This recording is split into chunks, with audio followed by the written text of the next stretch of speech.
Lembaga Alkitab Indonesia, panggilan dan pilihan Allah. Nah, saudara, kita harus dalam menjalani hari-hari kehidupan ini, kita harus mengerti tujuan Tuhan menempatkan saudara dan saya di bumi. Kita dipanggil dan dipilih untuk berdampak bagi sesama. Jadi kita bukan hanya ditempatkan di dunia ini saja, tetapi tujuan Allah menempatkan kita di dunia ini untuk saudara dan saya berdampak, memberikan dampak yang baik, dampak yang positif bagi dunia yang gelap. Saudara dan saya adalah anak-anak terang yang ditempatkan di dunia yang gelap supaya kita menerangi. Nah, saudara, kalimat sedikit orang yang terpilih bukan berarti Tuhan tidak adil, tetapi ada banyak orang yang memilih untuk tidak dipilih.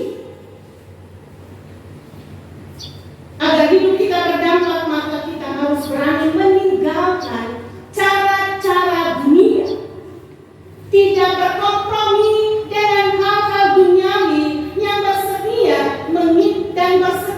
mengikuti cara Tuhan, cara-cara Tuhan sepenuhnya dalam hidup saudara dan saya. Dampak hidup di dalam panggilan Tuhan sebagai orang pilihannya.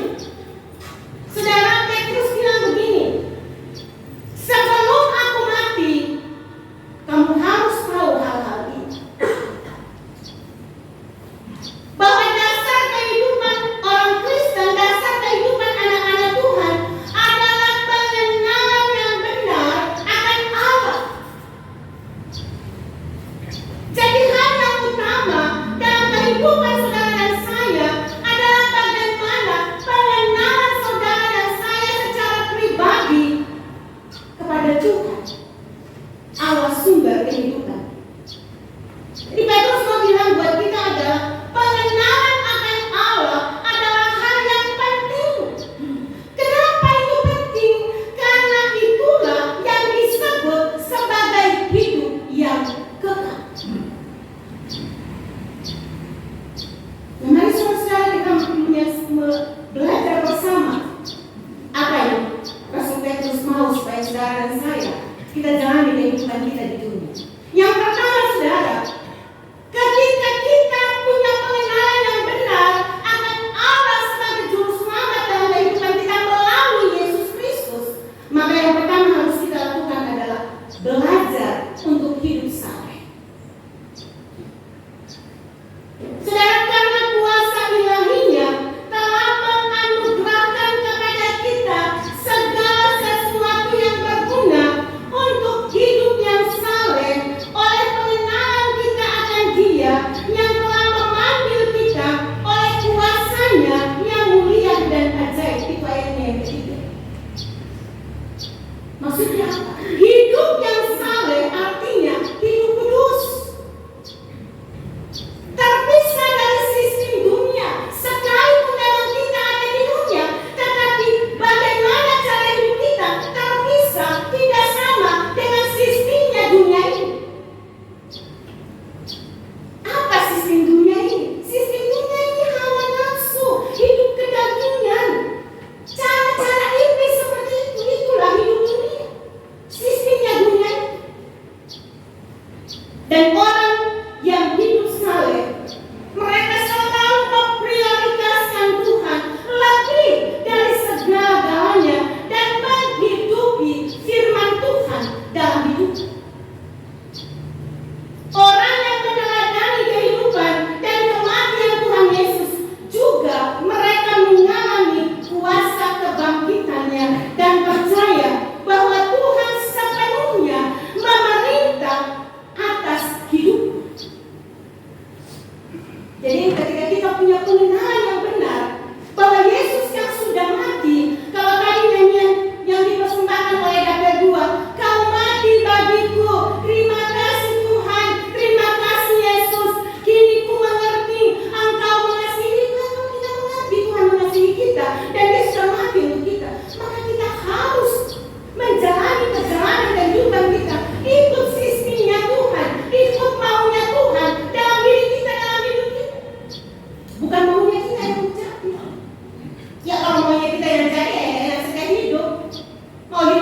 bebas ya bisa, mau mencuri ya bisa, mau hidup saling dengki, iri hati saudara bisa saja, karena itu sistemnya dunia.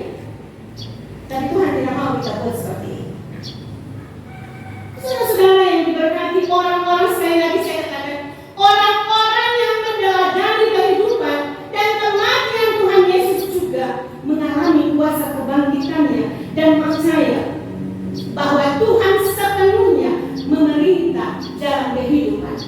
Nah saudara, jika kita belum mau memisahkan diri dari sistem dunia, dari hawa nafsu kedagingan, dan dari cara-cara iblis, berarti kita sedang memilih untuk tidak dipilih.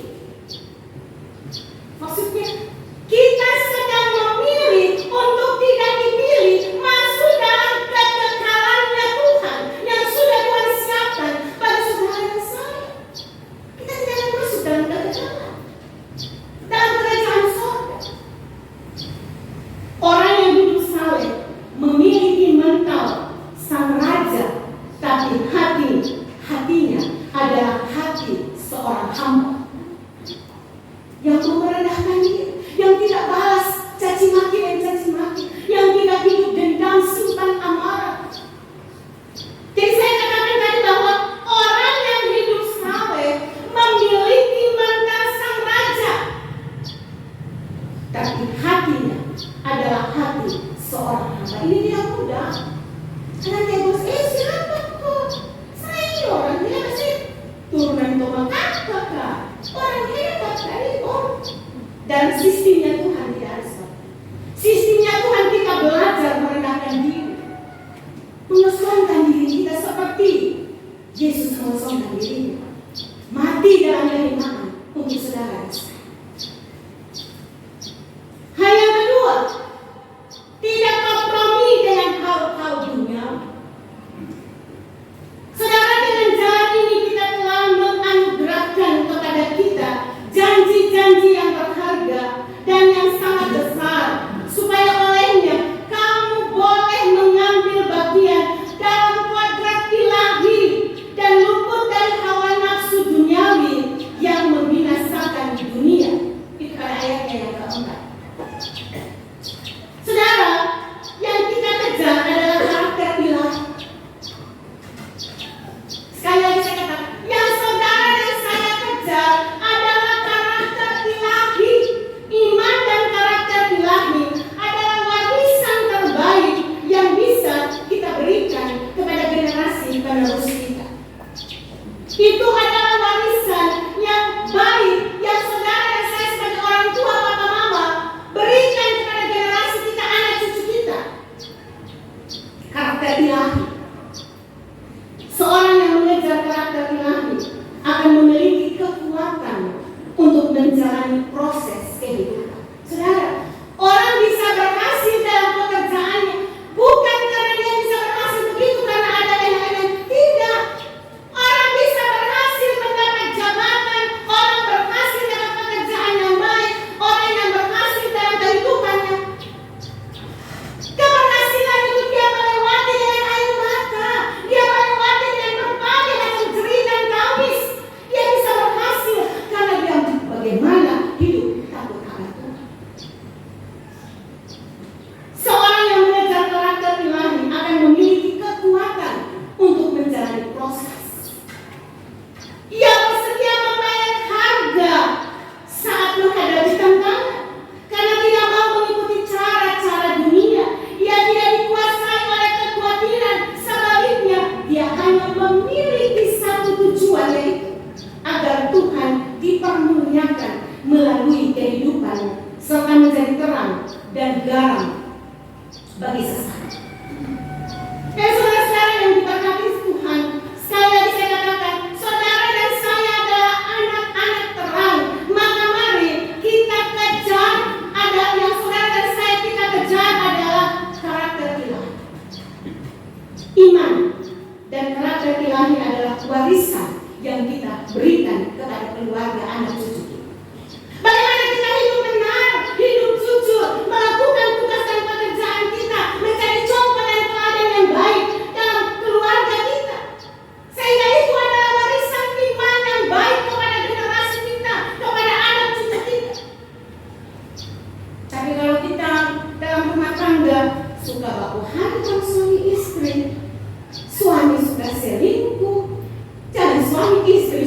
selingkuh, istri suka bertengkar, marah-marah. Bukan karakter ilahi itu karakter dunia, sistem dunia itu. Dan kita tidak akan jadi berkat, generasi kita tidak akan menikmati itu, bahkan mereka juga akan meniru apa yang kita lakukan. Dan ketika kita hidup dalam melakukan dan mengejar karakter ilahi, kita selalu berusaha, itu bayar harga. Bayar harga bagaimana? Kita meredam amarah, meredam emosi, bagaimana? Ada berkat yang luar biasa, tetapi dia itu adalah jalurnya dunia, sistemnya dunia. Saya harus bilang tidak, sekalipun itu menggiurkan dalam hidupku, saya akan katakan tidak. Karena kalau saya katakan ya, saya akan menyakiti hati Allah yang sudah mengorbankan hidupnya di dalam Yesus Kristus untuk menyelamatkan hidup. Yang ketiga, saudara, memiliki iman yang terlatih. Saudara, dalam ayatnya yang kelima dan ketujuh, justru karena itu kamu harus dengan sungguh-sungguh berusaha untuk menambahkan kepada imanmu kebajikan, dan kepada kebajikan pengetahuan, dan kepada pengetahuan penguasaan diri, kepada penguasaan diri ketekunan, dan kepada ketekunan kesalehan, dan kepada kesalehan kasih akan saudara-saudara, dan kepada kasih akan saudara-saudara, kasih akan semua orang. Saudara, kenapa iman seseorang berbeda dengan satu yang lain?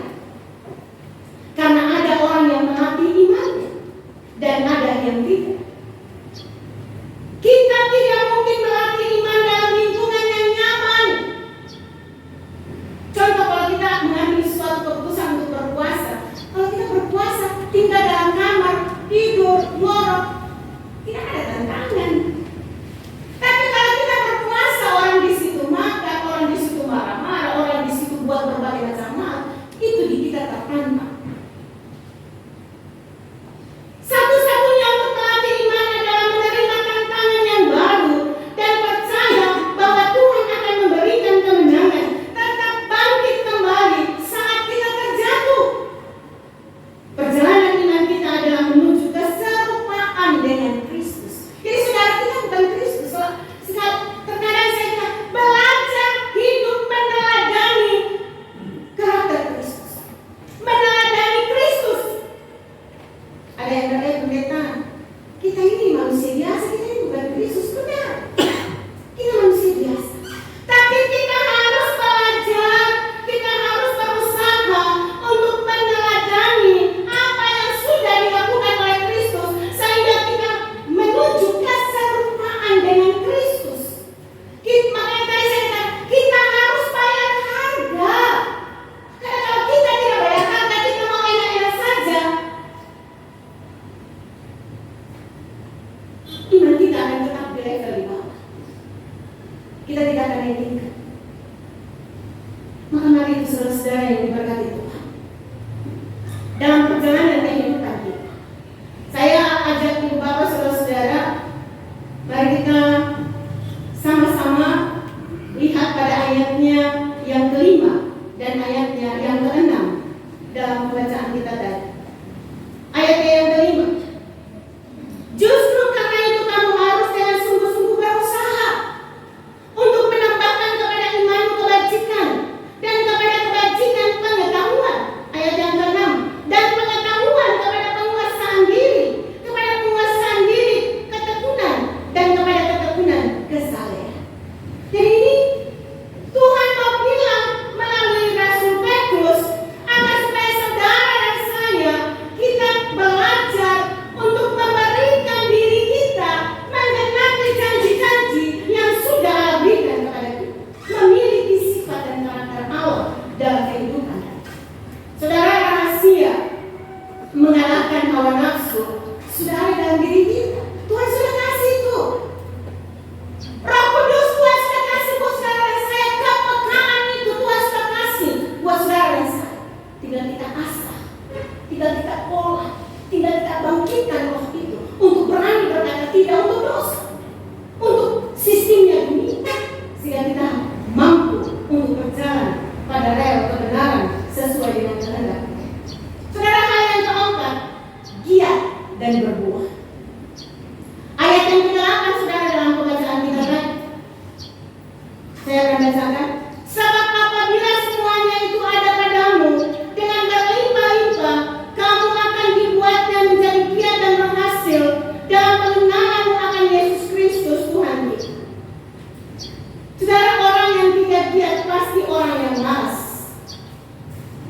pikirannya menjadi tumpul.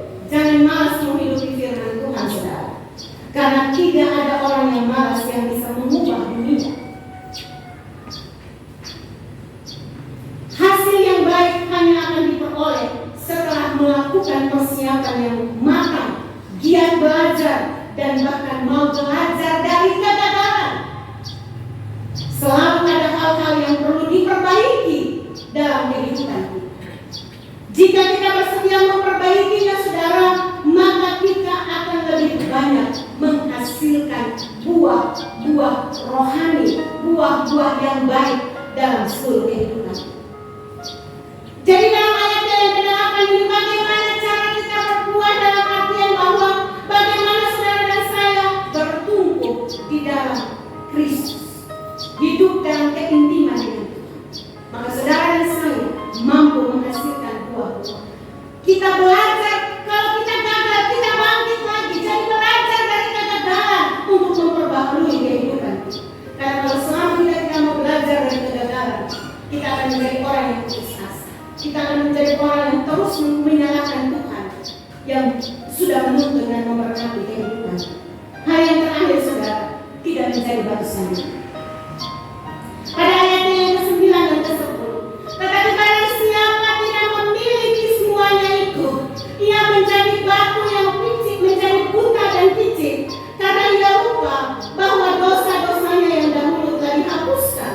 Karena itu, saudara-saudaraku, berusahalah sungguh-sungguh supaya panggilan dan pilihanmu makin teguh, sebab jika kamu melakukannya, kamu tidak akan pernah tersandung. Saudara-saudara, kehidupan kita seharusnya menjadi gagah, bukan menjadi batu sandungan. Tidak ada orang yang tidak ada orang yang punya kekurangan. Semua manusia punya kekurangan dan keterbatasan. Tanda orang yang tidak menjadi sandungan terlihat dari apa yang dia beri, bukan apa yang dia simpan. Kebahagiaan kita tidak tergantung dari apa yang kita dapatkan, tapi sejauh mana kita memberi kepada orang lain apa yang mereka butuhkan. Jadi jangan bangga, saudara-saudara, dengan apa yang kita dapatkan, tapi dengan apa yang kita berikan kepada sesama. Kita tidak hanya memberikan berkat jasmani, tapi juga kasih, perhatian, nasihat bagi yang membutuhkan. Tuhan rindu memberikan kepada kita segala berkat dan kepenuhan yang melimpah. Jadi janganlah menabur karena emosi atau sekedar karena ingin menuai, tetapi menabur haruslah dengan sukacita. Dengan demikian, saudara-saudara, pada ayatnya yang ke-11, kamu akan dikaruniakan hak penuh untuk memasuki kerajaan kekal, yaitu kerajaan Tuhan dan juru selamat kita, Yesus Kristus. Saudara, kita saat ini sementara mempersiapkan diri untuk memasukkan beberapa calon-calon yang akan dipilih sebagai majelis. Mari saudara, siapapun saudara yang akan dicalonkan sebagai majelis periode 2024-2029, yakinilah kuasa itu harus diberikan kepada kita. Kita semua punya kemampuan yang Allah berikan, maka olah asah, belajar membangun keintiman dengan Tuhan sehingga kita dapat dipakai Tuhan secara luar biasa. Saat kita bersedia berlatih untuk melakukan hal-hal di atas, saudara, maka kita mendapatkan upah dan hak penuh untuk memasuki kerajaan Tuhan, serta hidup kita akan berdampak bagi sesama, bagi orang lain, sehingga orang lain akan melihat Kristus dalam hidup saudara. Mari saudara-saudara yang diberkati Tuhan dalam menjalani hari-hari kehidupan. Untuk menutup khotbah saya ini, saya ajak kita buka dalam pertama Korintus pasal 8 pada ayatnya yang pertama dan ayatnya yang kedua. Kita akan baca secara bersama-sama. Pertama Korintus pada pasalnya yang ke-8 pada ayatnya yang pertama hingga ayatnya yang kedua. Mari kita akan baca sama-sama. Kita mulai. Tentang daging persembahan berhala, kita tahu kita semua mempunyai pengetahuan. Pengetahuan yang demikian membuat orang menjadi sombong, tetapi kasih membangun. Jika ada seorang menyangka